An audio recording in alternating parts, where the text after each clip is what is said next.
Seguimos en nuestro recorrido a través del libro de los Jueces. En la entrega anterior vimos una libertad inesperada y la manera en que, dada la degradación moral del pueblo, Dios utiliza recursos inesperados para salvar a su pueblo. Y como Cristo representa esa libertad inesperada, que es la encarnación de Dios mismo para salvar a su pueblo de Él mismo.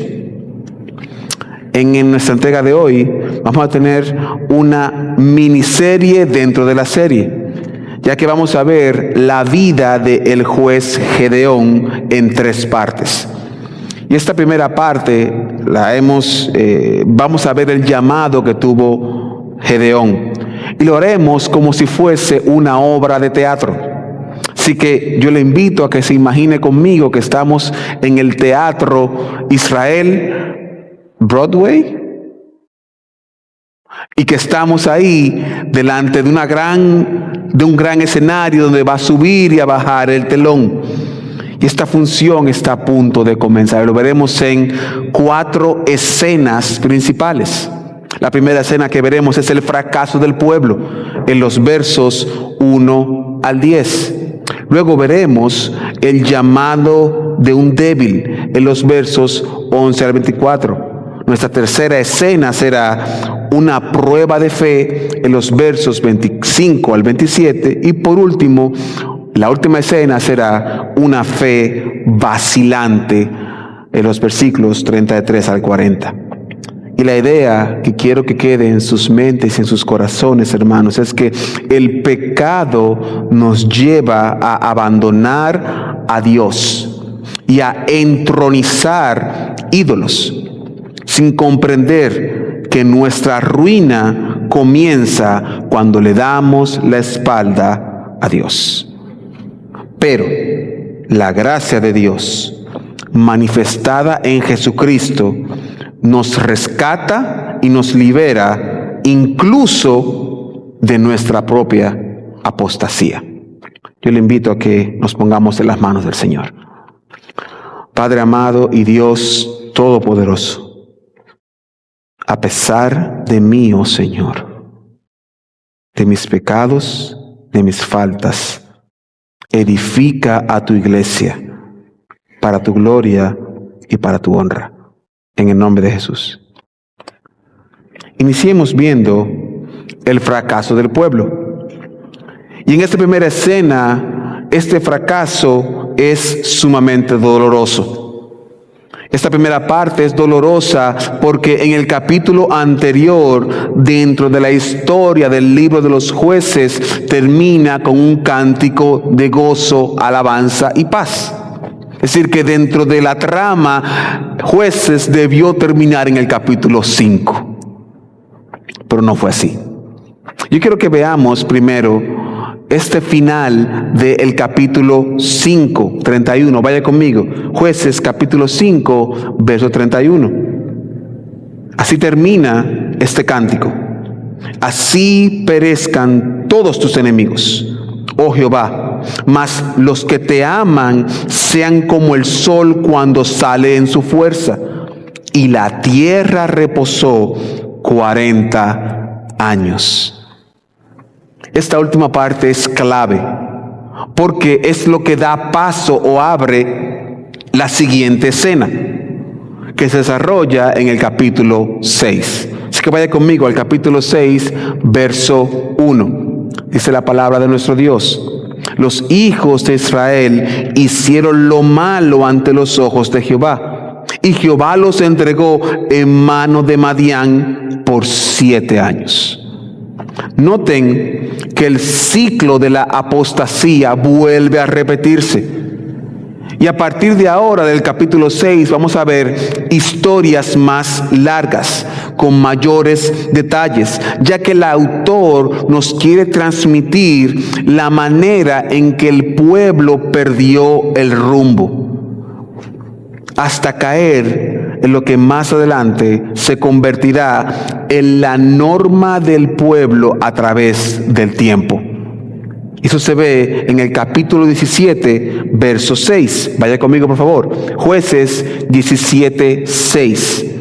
Esta va a ser el modus vivendi del pueblo de Israel de ahora en adelante.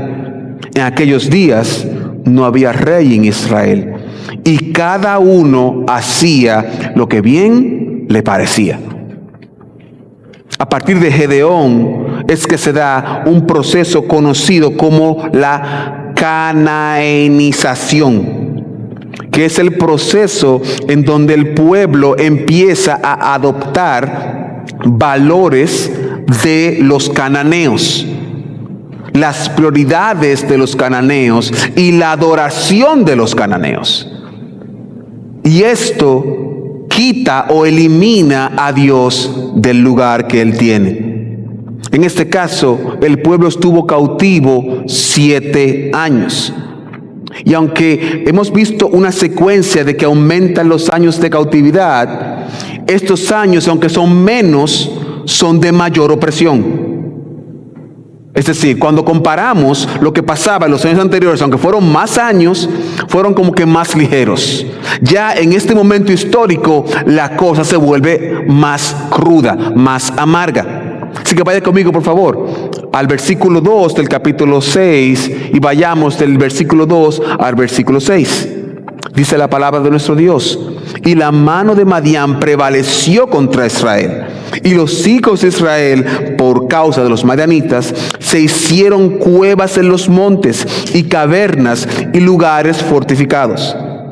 Pues sucedía que cuando Israel había sembrado, subían los madianitas y los amalecitas y los hijos del oriente contra ellos. Subían y los atacaban. Y acampando contra ellos, destruían los frutos de la tierra hasta llegar a Gaza. Y no dejaban que comer en Israel, ni ovejas, ni bueyes, ni asnos.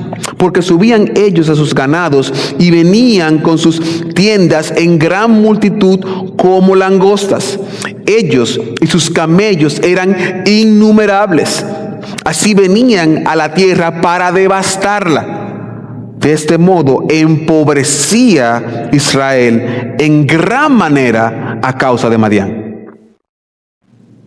Noten cómo va aumentando el asunto.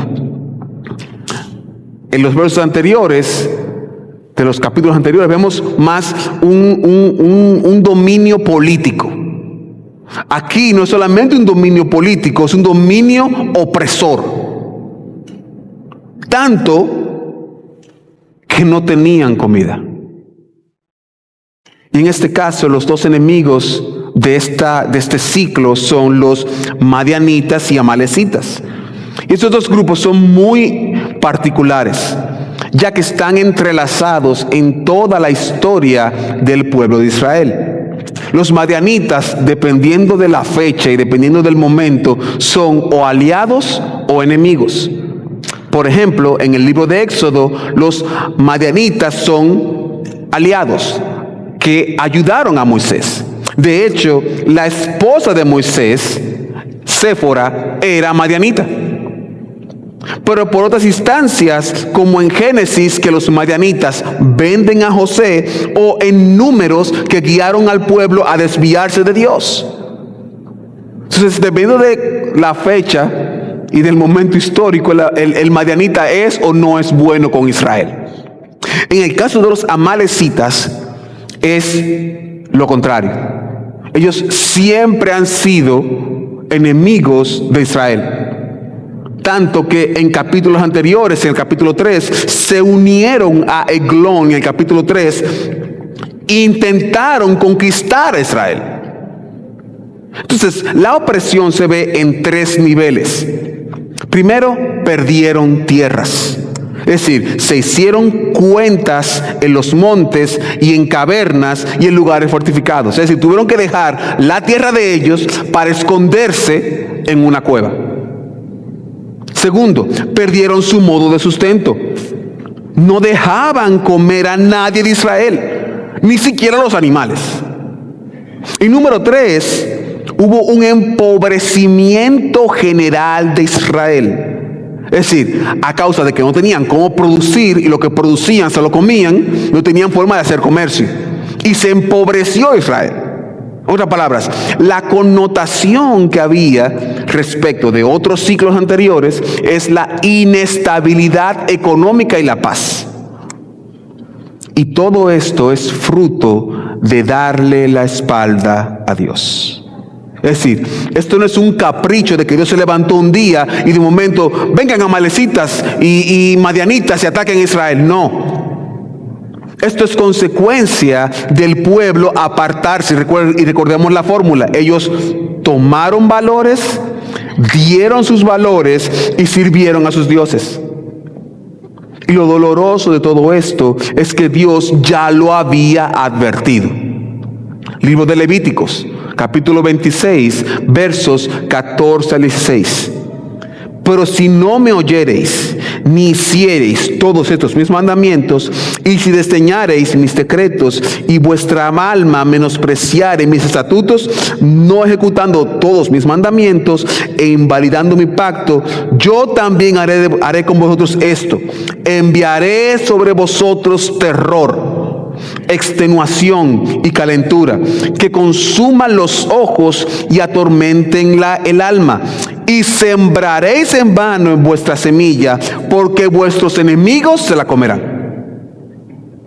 Es como una foto que vio Moisés de lo que pasó en Jueces capítulo 6. Y la advertencia de Levítico se cumplió al pie de la letra con Israel. Israel perdió el fruto de su trabajo y no escuchó a Dios. La pregunta que surge a nosotros en este tiempo es: ¿estamos cosechando las consecuencias de nuestra desobediencia? Hermanos, el pecado tiene consecuencias. Y aunque debo reconocer que no toda situación difícil proviene de un pecado específico, pero sí hay consecuencias de nuestras decisiones pecaminosas. Por ejemplo, descuidar la salud puede traer enfermedad. La mentira, tarde o temprano, produce dolor y pérdida de confianza.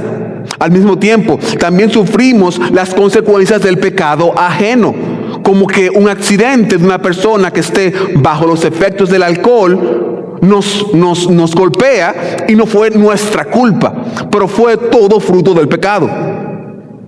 Lo que quiere decir que nosotros debemos mantener una constante examinación de nuestras vidas. Y debemos tener una atención a procurar andar en obediencia a Dios. Pues como Israel podemos cosechar las consecuencias de nuestra desobediencia y de la desobediencia del otro. Y esta realidad del pecado, del dolor, hace que el pueblo recapacite y vuelva en sí. Jueces, capítulo 6, 6 al 10. Y los hijos de Israel clamaron a Jehová. Y cuando los hijos de Israel clamaron a Jehová a causa de los madianitas, Jehová envió a los hijos de Israel un varón profeta, el cual les dijo: así ha dicho Jehová, Dios de Israel: yo os hice salir de Egipto y os saqué de la casa de servidumbre, os libré de la mano de los egipcios y de la mano de todos los que los afligieron, a los cuales eché de delante de vosotros, y os di su tierra, y os dije: yo soy Jehová vuestro Dios, no temáis a los amorreos, en cuya tierra habitáis, pero habéis desobedecido mi voz. Aquí el clamor, a diferencia de los siglos anteriores, tiene una respuesta distinta. En los siglos anteriores, Dios levanta directamente a un libertador. Ahora, primero levanta un profeta. Y aunque no conocemos el nombre, eso es irrelevante para nosotros hoy. Lo central de este profeta es su mensaje. Y el mensaje se resume en: olvidaron a Dios, desobedecieron a Dios.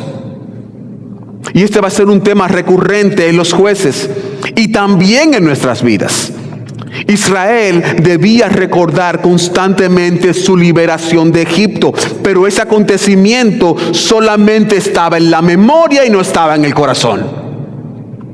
Solamente estaba en los recuerdos de los libros que tenían de historia, pero no estaba injertada en su corazón. Se les había olvidado que Dios ya los había rescatado. Y nosotros caemos en el mismo error. Cada vez que pecamos, perdemos de vista la obra que ha hecho Cristo en nosotros. Vivimos en pecado como si siguiera dominándonos. Pero nuestras vidas cosechan esos frutos. Y es por esto que necesitamos ser confrontados con la palabra de Dios, que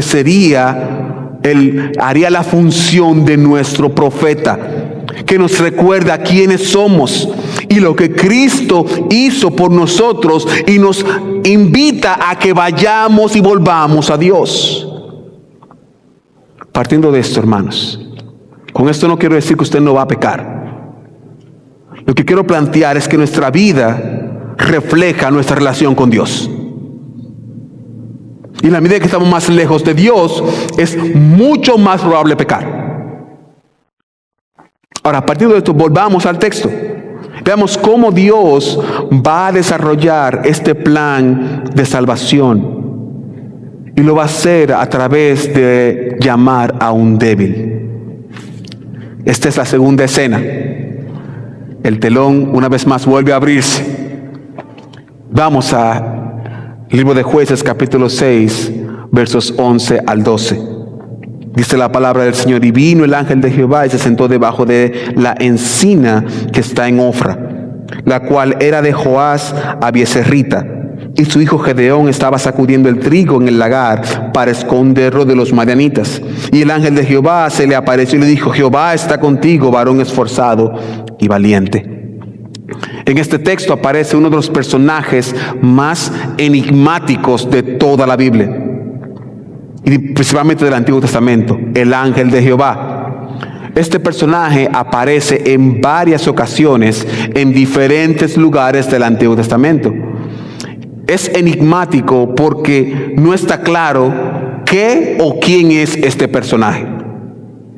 Y lo primero que tenemos que eliminar de la mesa para poder entender este personaje es que no es un ángel común. Es decir, no es un Gabriel o un Miguel. De hecho, parece ser que este personaje tiene figura y forma humana, común y corriente. Es decir, que no hay aureolas o brillos espectaculares o una bata blanca o unas alas. Al parecer, este personaje pasa completamente desapercibido y parece un hombre común y corriente. La parte enigmática está en las cosas que este personaje hace y dice.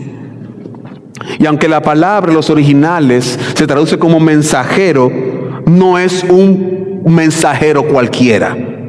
De hecho, es el único ángel que habla no solamente en nombre de Dios, sino como Dios. Y eso es lo que marca la diferencia.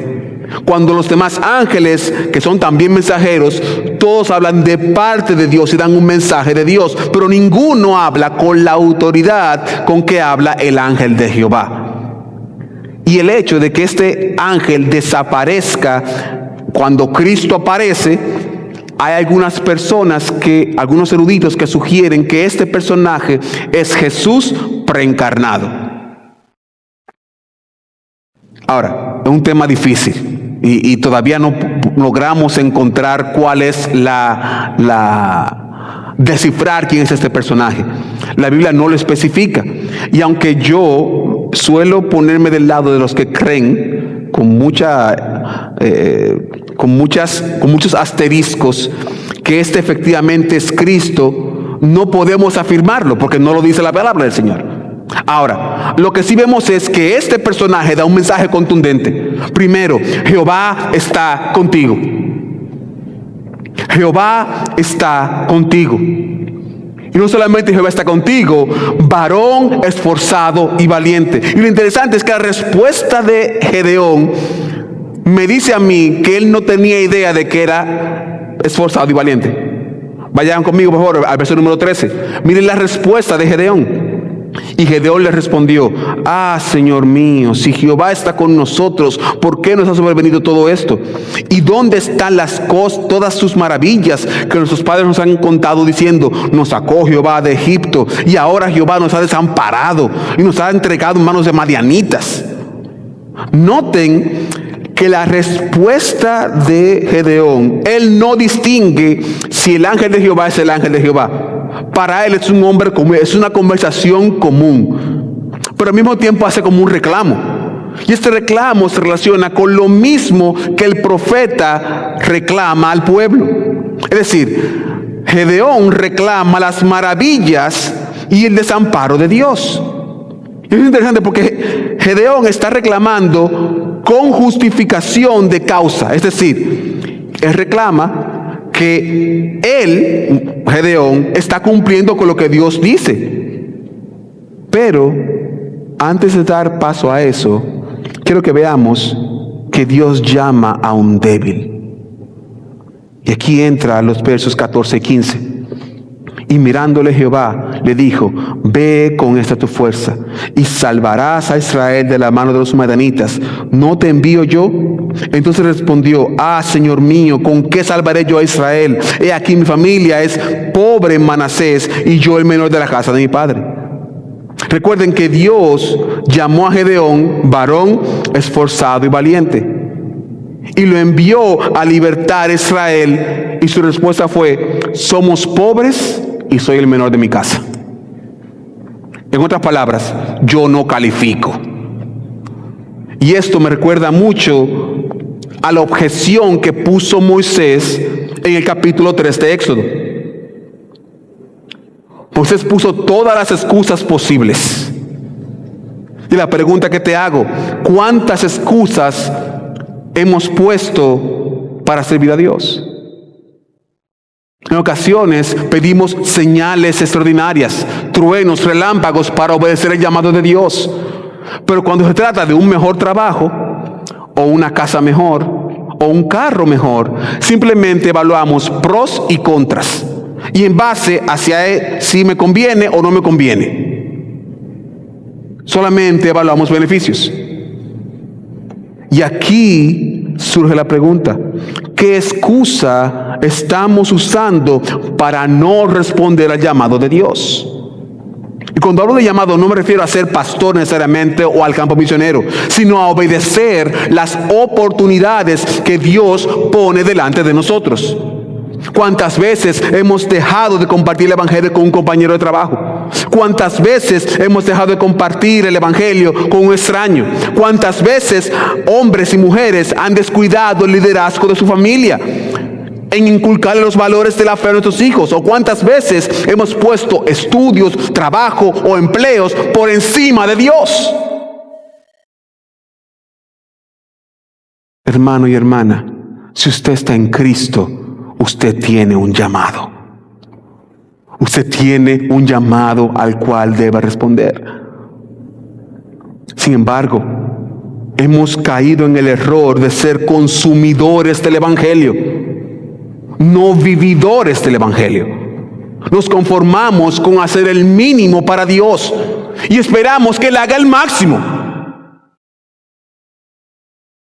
Efectivamente, lo que hizo Gedeón.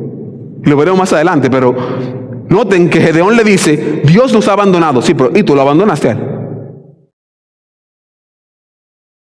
Y esto evidentemente no se trata de un intercambio, pues no hay nada que podamos hacer que compense el sacrificio de Jesucristo. Pero la gracia no nos llama a tener una vida pasiva, sino una vida de obediencia. Y Gedeón esperaba que Dios librara a Israel, pero al principio no estaba dispuesto a ser instrumento para que Dios librara a Israel. Otra palabra: líbralo sin mí. Quiero los beneficios e ignoro las responsabilidades. Se miren el contraste entre entre Gedeón y el profeta Isaías.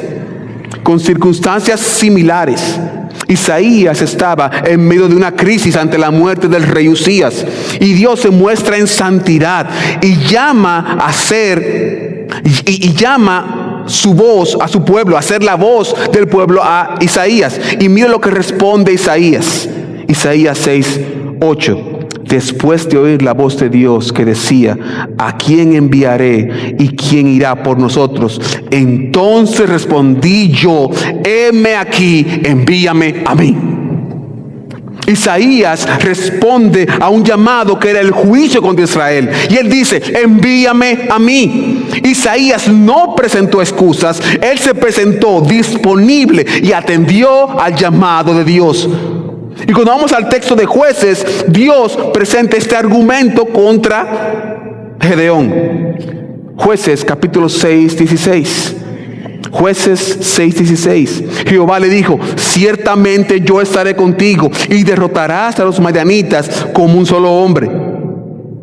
¿A quién se le parece este texto? Que quizá la gente no lo conecta, pero esta misma afirmación la vemos en la Gran Comisión. Mateo capítulo 28, 19 al 20.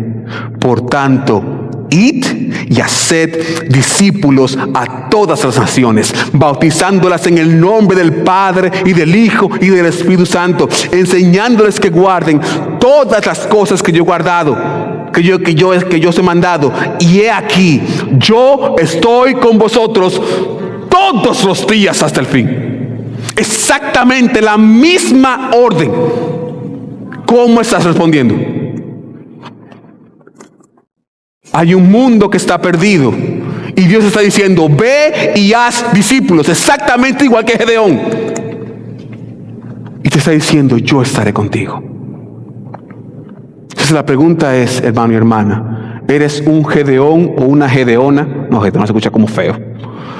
¿Eres un Gedeón varón o un Gedeón hembra? ¿O eres un Isaías? ¿Responderás al llamado de Dios o seguirás poniendo excusas?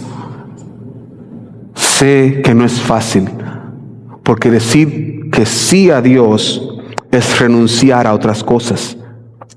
Pero la misma promesa que sostuvo a Gedeón y que sostuvo a los discípulos está vigente hoy. Jehová te dice, Jesús te dice: yo estaré contigo todos los días, hasta que se acaben los días.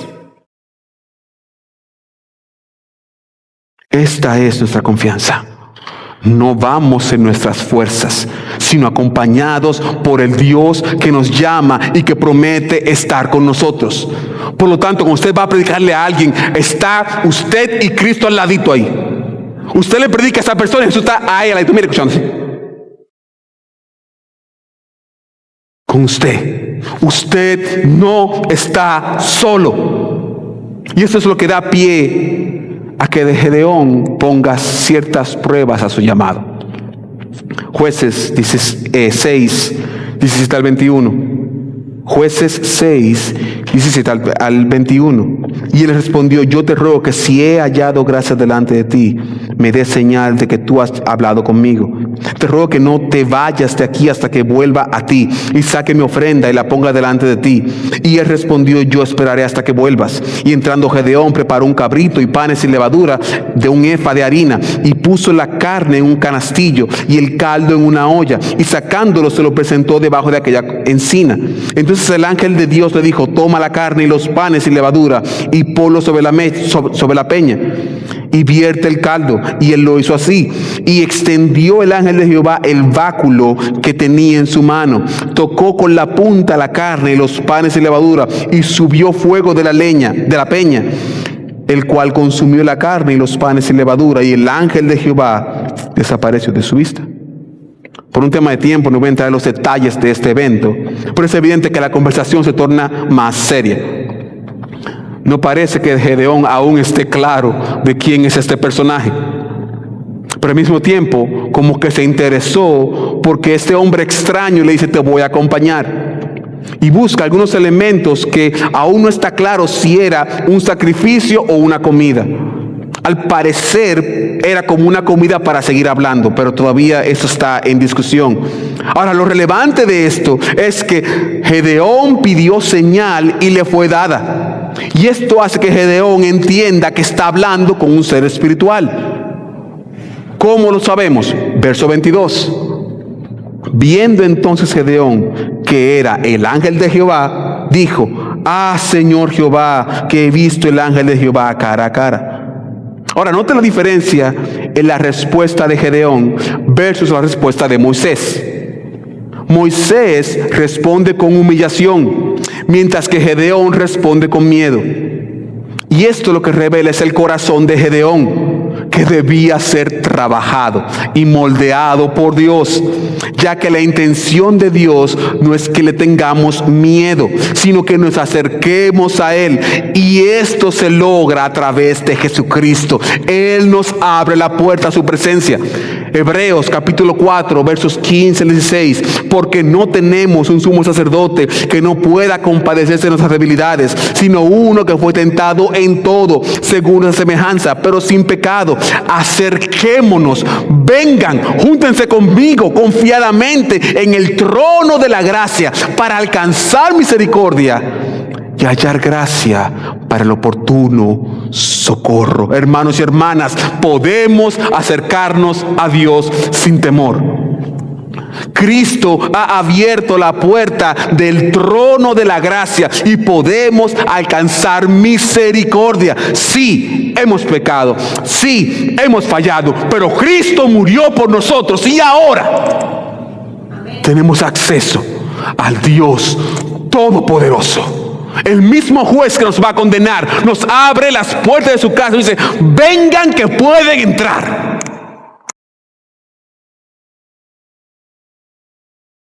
Hermanos y hermanas, tenemos acceso a nuestro Dios. Y esto es lo que hace que la escena termine en adoración. Verso 24. Y edificó allí Gedeón altar a Jehová, y lo llamó Jehová Shalom, el cual permanece hasta hoy en Ofra de los abiezeritas. Ese altar tiene mucho significado. Desde ese momento, Dios es conocido como Jehová Shalom. Shalom. Shalom.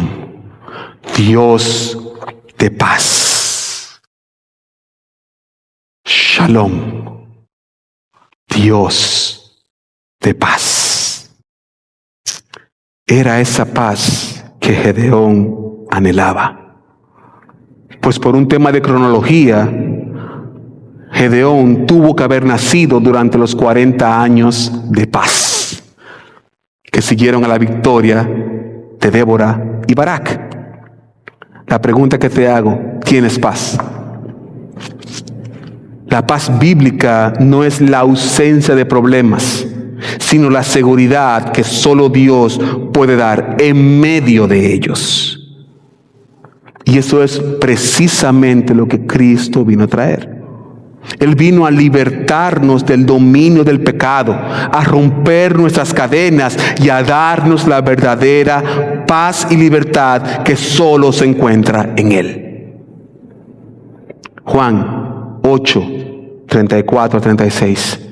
Jesús les respondió: de cierto os digo, que todo aquel que hace pecado es esclavo del pecado. Y el esclavo no queda en la casa para siempre, el Hijo sí queda para siempre. Así que, si el Hijo os libertareis, seréis verdaderamente libres. ¿Eres verdaderamente libre? Estás libre en Cristo. La verdadera libertad se evidencia en nuestra devoción a Dios. Y por eso Dios prueba la fe de Gedeón, no para descubrir algo que él no sabe. Él lo sabe todo. sino para revelarnos a nosotros mismos que dependemos de Él. Vaya conmigo, por favor, a la siguiente escena, porque hemos subido una vez más el telón. Vemos la prueba de fe. Vaya conmigo, Jueces 6, 25 al 26. Y aconteció que la misma noche le dijo Jehová: toma un toro del hato de tu padre, el segundo toro de 7 años, y derriba el altar de Baal que tu padre tiene, y corta también la imagen de acera que está junto a él, y edifica altar a Jehová tu Dios en la cumbre de este peñasco, en lugar conveniente. Y tomando el segundo toro, sacrifícalo en holocausto con la madera de la imagen de acera que habrás cortado. Noten lo metido que estaba la idolatría en el pueblo. Si había altares y edificaciones de Baal y Acera en las casas.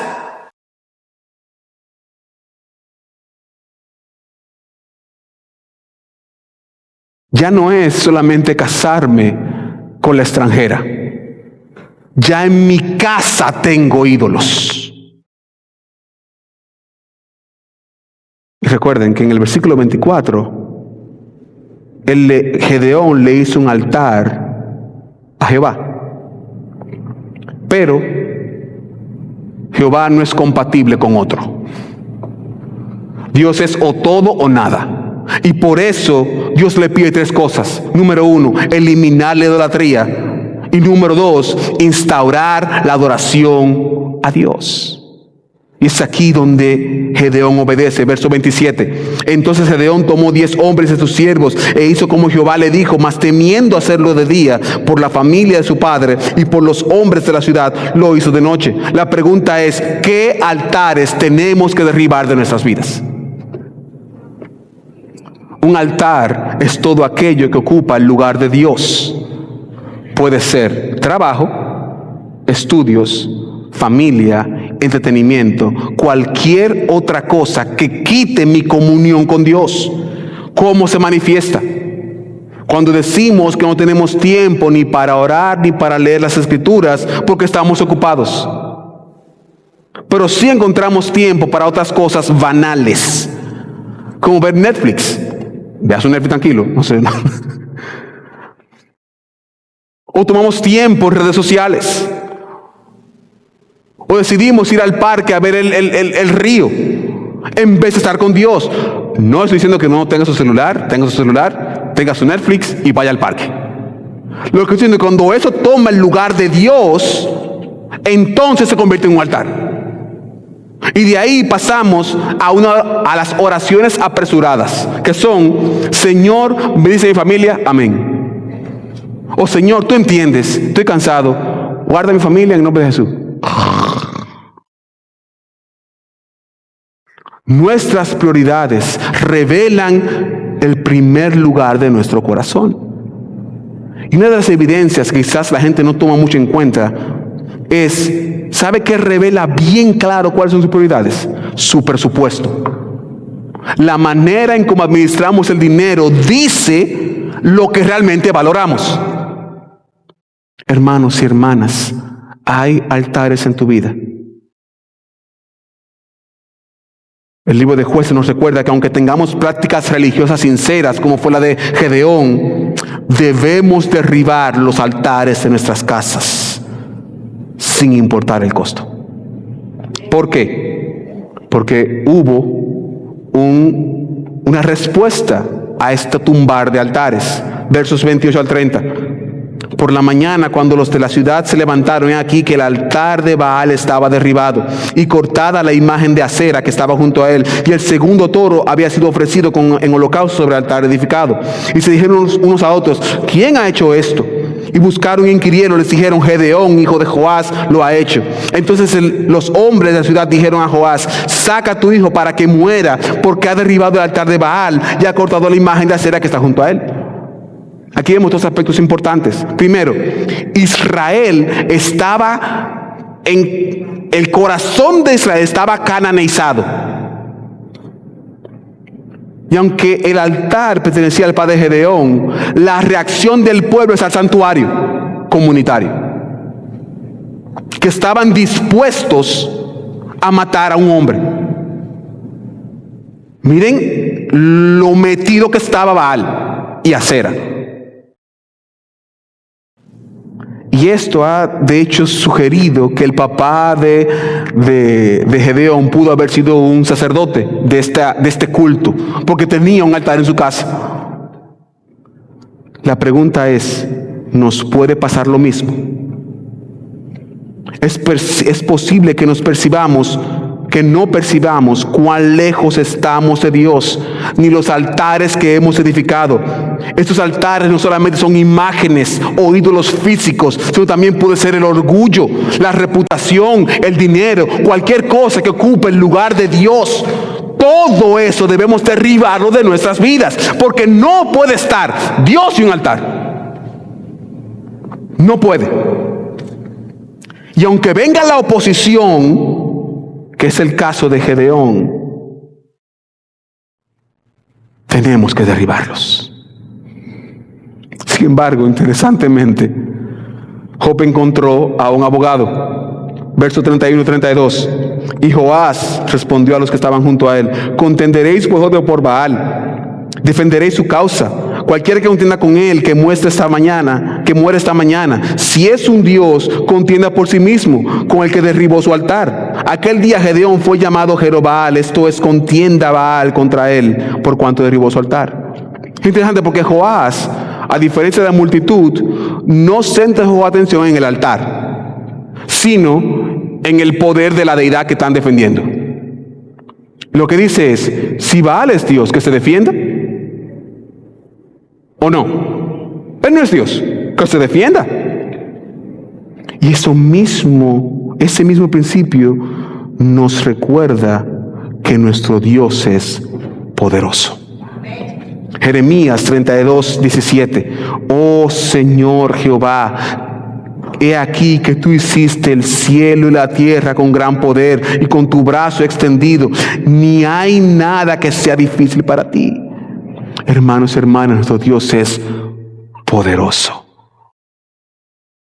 Por esto, yo te invito a que respondas al llamado de Dios. Predica el Evangelio. Haz discípulos y permanece fiel, porque el Dios Todopoderoso, el cual no tiene nada imposible, está contigo. A todo esto, vemos a un Gedeón en proceso.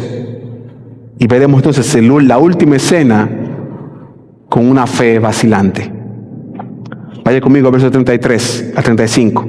Pero todos los madianitas y amalecitas y los de oriente se juntaron a una, y pasando acamparon en el valle de Jezreel. Entonces el Espíritu de Jehová vino sobre Gedeón, y cuando éste tocó el cuerno, los abiezritas se reunieron con él, y envió mensajeros por todo Manasés, y ellos también se juntaron con él. Asimismo envió mensajeros a Aser, a Zabulón, a Neftalí, los cuales salieron a encontrarle. Y hay que entender a Gedeón que ante lo inminente de la batalla, el hombre dudó. Recuerden que este ejército no era cualquier ejército. Y como que se paniqueó un poquito ahí, como que estuvo medio complicadito. Y de ahí pide dos señales. 36 al 40. Y Gedeón dijo a Dios: si has de salvar a Israel por mi mano, como has dicho, he aquí yo pondré un vellón de lana en la era. Y si el rocío estuviera en el vellón solamente, quedando seca toda la tierra, entonces entenderé que salvarás a Israel por mi mano, como lo has dicho. Y aconteció así. Pues cuando se levantó de mañana, exprimió el vellón y sacó de él rocío, un tazón lleno de agua. Mas Gedeón dijo a Dios: no se encienda tu ira contra mí. Si aún hablare esta vez, solamente probaré ahora otra vez con el vellón. Te ruego que solamente el vellón quede seco y el rocío sobre la tierra. Y aquella noche Dios lo hizo así. Solo el vellón quedó seco y toda la tierra hubo rocío. Aquí vemos la necesidad que tenía Gedeón de un nuevo carácter en su vida. De alguien que recientemente ha venido a Dios. Aunque el temor de Gedeón era comprensible, su historia nos recuerda que el crecimiento espiritual es un proceso. Y esto debe animarnos, porque todos estamos en el mismo proceso. Al arrepentirnos, no nos convertimos en creyentes maduros. Tenemos dudas, temores, pero Gedeón nos enseña que ante la duda y el temor, lo que tenemos que hacer es ir a Dios. La fe no consiste en tener todas las respuestas. La fe consiste en esperar que Dios va a responder. ¿En dónde está Cristo en este pasaje entonces? Precisamente en el contraste de Gedeón. A diferencia de Gedeón, Jesús fue perfectamente fiel al llamado del Padre, desde el principio hasta el final. Nunca vaciló ni retrocedió, sino que entregó su vida voluntariamente para salvar a su pueblo. Los jueces pudieron librar a Israel de enemigos temporales, pero Cristo nos libró del mayor enemigo, la condenación, hermanos. Y esta libertad es la verdadera libertad. Nuestro héroe es el verdadero héroe. Permítame concluir. A través de este pasaje vemos que el pecado sigue siendo nuestro mayor enemigo, pues nos lleva a levantar altares e ídolos que ocupan lugar de Dios. Pero cuando volvemos nuestra vista a Dios y le damos el primer lugar a Él, nos transforma y nos usa para cumplir el propósito al cual fuimos llamados. Y para hacerlo, tenemos que hacerlo con confianza, porque nuestro verdadero héroe, el gran rey, ya peleó la batalla definitiva. Cristo entregó su vida por nosotros, venció el pecado y nos hizo libres de la condenación eterna. Por lo tanto, ¿cómo lo aplicamos?